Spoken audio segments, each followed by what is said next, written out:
সারা দেশে আগুন জ্বলে উঠছে, চট্টগ্রাম রণক্ষেত্র। কারণ একের পর এক শিশু ধর্ষণের খবর আসতেছে। গত 7 দিনে 5 জন শিশু, মিরপুরে 7 বছরের একজন, সিলেটে 4 বছরের, ঠাকুরগাঁয়ে 4 বছরের, মুন্সিগঞ্জে 10 বছরের, চট্টগ্রামে 4 বছরের, সবাইকে ধর্ষণ করা হয়েছে। নির্মমভাবে রামিসাকে হত্যা করা হয়েছে। 2019 থেকে 2021 এই 3 বছর আইন এবং সালিশ কেন্দ্রের হিসাবেই প্রায় 2778 জন শিশু ধর্ষণের শিকার, যা গত 10 বছরের মোট সংখ্যার প্রায় অর্ধেক। 2020-এ 1018 জন শিশু ধর্ষণের শিকার হয়েছিল হাসিনার আমলেই। আমরা তো 5 জন দেখে হাহাকার করতেছি, তাই না? দেখেন কত কত সংখ্যায় ধর্ষিত হয়েছে। তার মানে ধরেন প্রায় প্রত্যেক 2 দিনে 3 জন করে শিশু ধর্ষিত হইতেছে। ভিকটিমদের বয়স দেখলে স্তম্ভিত হয়ে যাইতে হয়। 49 ছিল 0 থেকে 6 বছরের, 94 জন ছিল 7 থেকে 12 বছরের। চিন্তা করতে পারেন, 103 জন কিশোরী। গত 10 বছরে অন্তত 318 জন শিশু ধর্ষণের পর হত্যার শিকার হয়েছে। হাসিনা মায়া কান্না করতেছে, ওর নাকি খুব কষ্ট হইতেছে, ওর আমলে সবচেয়ে বেশি হয়েছে। দেখেছেন, এইটার তো একটা সামাজিক রাজনৈতিক একটা কারণ আছে, কিন্তু একটা প্যাটার্ন দেখা যাচ্ছে। এই সবগুলো ঘটনা মিলে কিছুদিন ধরে কিছু ঘটনা ঘটতেছে। আমি এক এক করে আপনাদেরকে বলতেছি। শিলং সালাউদ্দিনের একেবারে মাটিতে হুতায় দিছে। দেখেন পাবলিকে ভুয়া ভুয়া করতেছে চারপাশে ঘিরে ধরে।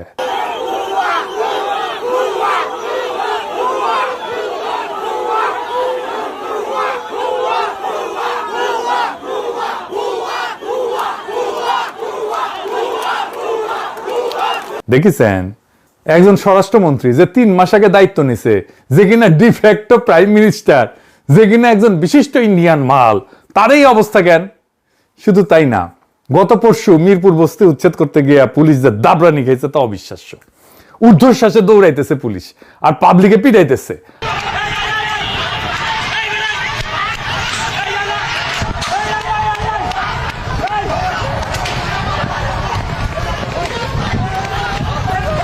হাসিনার পুলিশ দাবরানি খাইছে 3 টার্মের পরে, আর বাংলার লুথার কিং এর পুলিশ দাবরানি খাইলো 3 মাসের মধ্যে। রামিসার হত্যাকাণ্ডের বিচারের দাবিতে সারা দেশে হইতেছে বিক্ষোভ। দেখেছেন,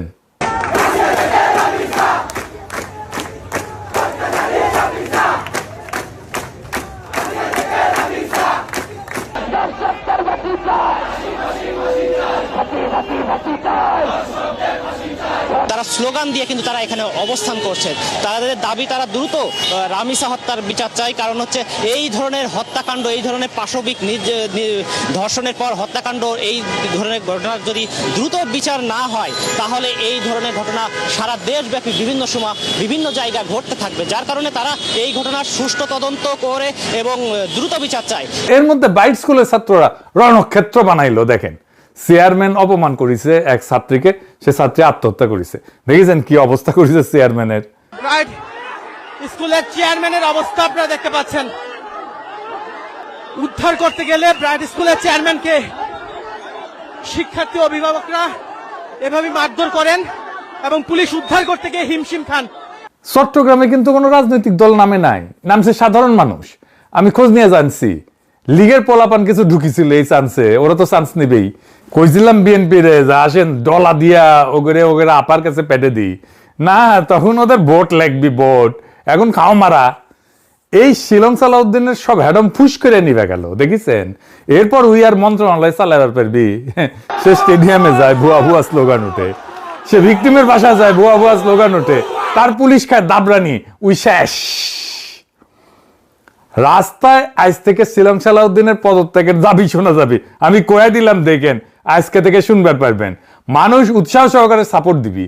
আর এটা শিলং সালাউদ্দিন অ্যাচিভ করেছে জুলাইয়ের সাথে গাদ্দারি কইরা।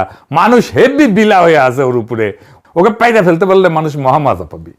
1 সপ্তাহ অন্তত 5টা আলাদা ফ্রন্টে সরকারের কর্তৃত্ব চ্যালেঞ্জ হয়েছে, আর এইটা ক্ষমতা নেওয়ার 3 মাসের মধ্যে। এখন দেখেন সরকার একা। ইউনূস সরকার কিন্তু এমন বেড়াঝাড়া করে ফেলে নাই।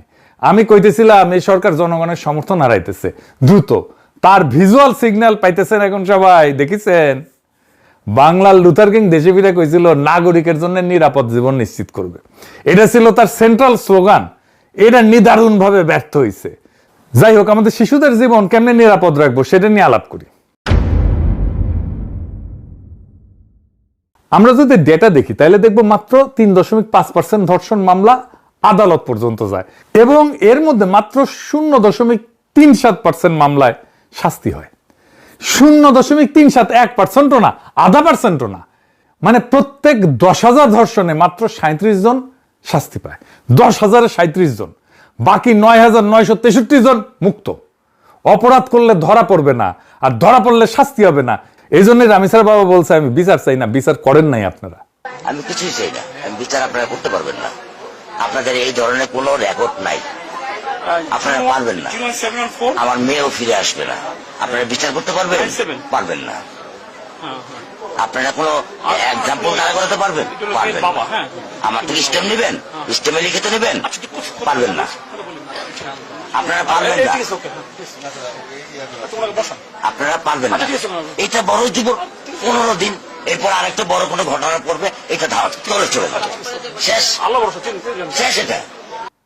শুনেছেন 2024-এর জুলাই আগস্টের পর সরকার বদলাইছে 2বার, 1বার না, কিন্তু আদালত, পুলিশ, উকিল এই কাঠামো এটা বদলায় নাই।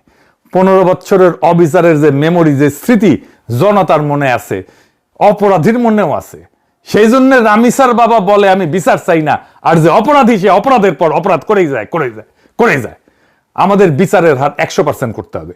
বিচারের এডিটেড ফুটেজ প্রচার করতে হবে, রায় হবে প্রকাশ্যে। বাংলাদেশে বাঙ্গুদের মধ্যে একটা ধারণা আছে দ্রুত বিচার মানে অবিচার। শুনেন শিলং সালাউদ্দিন কি বলে। আমরা এখন মধ্যযুগে নাই, আমরা আধুনিক যুগে। আইন সংস্কারটা একটা চলমান প্রক্রিয়া। সমাজের চাহিদা অনুসারে, সময়ের চাহিদা অনুসারে সকল আইনকে আপ টু ডেট করতে হয়।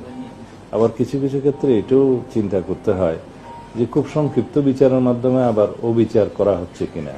শুনেছেন আমেরিকায় 6 মাসের মধ্যে অধিকাংশ বিচার সম্পন্ন হয় কেমনে? বাংলাদেশে কেন 5 থেকে 7 বছর লাগবে? আসিয়ার মৃত্যুর পর তদন্তের সময়সীমা 30 দিন থেকে কমায় 15 দিন করছে এবং বিচার শেষ করার সময়সীমা 180 দিন থেকে কমায় 90 দিন করছে। 90 দিনের মধ্যে বিচার করতে হবে সবগুলো কেসের। মামলা কেন দেরি হয় জানেন? আসেন সেটা একটু দেখি। ফরেনসিক ক্যাপাসিটি সবচেয়ে জরুরি এবং এটা নিয়ে কেউ কথা বলে না। বাংলাদেশের ন্যাশনাল লেভেলে একটাই ডিএনএ ল্যাব আছে, ঢাকা মেডিকেলের NFDPL। 2006 থেকে মার্চের 2025 পর্যন্ত প্রায় 35,000 স্যাম্পল আসছে 10,885টা মামলা থেকে। 35,000 স্যাম্পল 10,885টা মামলা থেকে, তার মানে একটা মামলা থেকে 3টার মতো স্যাম্পল আসছে, যার মধ্যে 65% হইতেছে ধর্ষণের মামলা। সিআইডির একটা আছে আলাদা। এই দুইটা দিয়া পুরা দেশের কাজ চলে। ফলাফল কি? 2024-এর শেষ পর্যন্ত 789টা মামলার তদন্ত আটকায় আছে শুধুমাত্র ডিএনএ রিপোর্টের জন্য। তাইলে চিন্তা করেন, শুধু ডিএনএ রিপোর্টের জন্য মামলা আটকে আছে। বছরের পর বছর ভিকটিমই মারা যায়, সাক্ষী পাল্টায়, আসামি জামিনে বাইরে হয়ে যায়। আর দেখেন এপ্রিল 2025-এ নতুন অর্ডিন্যান্স করছে, ধর্ষণ মামলায় ডিএনএ টেস্ট বাধ্যতামূলক রাখা হয় নাই, যেটা 2020 সালে সংশোধনীতে বাধ্যতামূলক রাখা হয়েছিল। তার মানে বিচারের ভিত্তিতে উঠাই দিল ইউনূস সরকার। কেন? কারণ ল্যাব নাই, রিপোর্ট নাই। তাহলে আইনি বাধ্যবাধকতা থাকলে তো মামলা চলে না। সমাধান কি হওয়া উচিত ছিল? সমাধান ছিল ল্যাব বানাও। সমাধান কি হলো? আইনি তুলে দাও। মহা মজার মজা। এই হইতেছে আসিফ নজরুলের কাজ। আমাদের প্রত্যেকটা বিভাগে একটা করে মোট 8 থেকে 10টা পুরোপুরি সজ্জিত ফরেনসিক ল্যাব দরকার। 15 দিনের মধ্যে ডিএনএ রিপোর্ট আসতে হবে।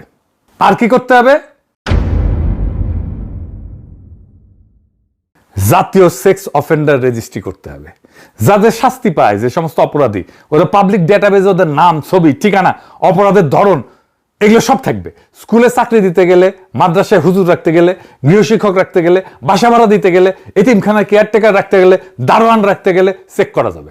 ইন্ডিয়ায় আছে NSDO বলে, আমেরিকায় আছে, আমাদের কেন থাকবে না? আর একটা জিনিস, শিশুদের উপরে যারা যৌন নির্যাতন করে তারা ভিকটিমের পরিচিত, বাসায় অ্যাক্সেস আছে বা শিশু চেনে এমন কেউ, এটা সামলানোর জন্য কি করা লাগবে? অপরাধীর পরিবারকে পাবলিক করে দিতে হবে। অপরাধ নিশ্চিত হবে, পরিবারকে পাবলিক করে দিতে হবে, ভিকটিমকে না। দেখেন এখন কি হয়, গ্রামে 4 বছরের মেয়ে ধর্ষিতা হয়েছে, মেয়ের পরিবার গ্রাম ছেড়ে পলায়, মেয়ে স্কুল বদলায়, নাম বদলায়, ছোট বোনের বিয়ে আটকায়, বাবা মসজিদে যাইতে পারে না, ধর্ষক সে গ্রামে থাকে। তার পোলা একটা স্কুলে পড়ে, তার মেয়ের বিয়া হয়, পোলার বিয়া হয়, জীবন চলে। এটা কোনো অ্যাক্সিডেন্ট না, দুর্ঘটনা না, এটা একটা সিস্টেম। ইজ্জতের দাম দেয় ভিকটিম, ধর্ষক না। তাই ধর্ষকের পরিবার তাকে আগলায়, ঘুষ দেয়, মীমাংসা করায়, সাক্ষীকে চাপ দেয়, কারণ পরিবারের এখানে কোনো ক্ষতি নাই। এই পরিবারের ক্ষতি বসান, পরিবারের ক্ষতি বসান। অপরাধ নিশ্চিত হইলে, শাস্তি হইলে ধর্ষকের নাম, ছবি, ঠিকানা পাড়ার মোড়ে বোর্ডে বোর্ডে টাঙায় দিতে হবে। 10 বছর ধরে থাকবে ওখানে, বাবার নাম, ভাইয়ের নাম, পোলার নাম সব, মায়ের নাম সব। পোলার স্কুলে নোটিশ যাবে ওর বাপ ধর্ষক, ভাইয়ের অফিসে নোটিশ যাবে যে ওর ভাই ধর্ষক। ওয়েবসাইটে সার্চ দিলে প্রথমেই আসবে এইটা, ধর্ষকের পুরা পরিবার মানুষ জানবে এইটা ধর্ষক পরিবার। গ্রামে যেমন ডাকাত পরিবার থাকে না, এরকম ধর্ষক পরিবার থাকবে পাড়ায়, আমরা জানবো যে এই হচ্ছে ধর্ষক পরিবার। এতে কি হবে? 3টা কাজ হবে। 1, পরিবার নিজেই পাহারা দিবে তখন এরকম কারো খেসলত থাকলে। 2, লজ্জা এটা উল্টায় যাবে, এখন লজ্জা যায় নিচের দিকে মেয়ের শরীরে, মেয়ের পরিবারে, এখন যাবে উপরের দিকে ধর্ষকের পরিবারে। 3 নাম্বার, ভিকটিম মাথা তুলে হাঁটবে, ধর্ষকের বাবা মসজিদে যাইতে পারবে না। বাংলাদেশে শিশু ধর্ষণের সমস্যা আইনের না, সমাজের। আইন আছে, কড়া আইন আছে, কাজ করে না কেন? কারণ সমাজ ধর্ষককে আগলায় রাখে, পরিবার ধর্ষককে আগলায় রাখে। সমাজ আগলায় কেন? কারণ আগলানোয় সমাজের কোনো নিজের খরচা নাই তো, সমস্যা নাই তো, খরচা বসান ওইখানে। ধর্ষকের পরিবারকে ধরেন, বংশকে ধরেন, পাড়াকে ধরেন, সবাইকে দায়ী করেন। এটা কোনো নতুন বুদ্ধি না, এটা জুডোর প্র্যাকটিস। প্রতিপক্ষের জোরই প্রতিপক্ষের বিরুদ্ধে ফেরায় দেওয়া। এই সমাজের জোর কোথায়? সম্মান একলার না তো, গোটা বংশের। লজ্জা একলার না, গোটা পরিবারের। তাইলে অপরাধের দায় কালেকটিভ হোক। যেই সমাজে সব ভাগাভাগি, সেই সমাজের দায়ও ভাগাভাগি করতে হবে। এটা ছাড়া অপরাধ কোনোদিন থামবে না। আমাদের শিশুদের রক্ষা করার জন্য এর চাইতে উত্তম কোনো পথ নাই, এই পথ গ্রহণ করতে হবে। আর এই অপদার্থ স্বরাষ্ট্রমন্ত্রী ইন্ডিয়ান মাল শিলং সালাউদ্দিনকে বরখাস্ত করতে হবে। ইনকিলাব জিন্দাবাদ।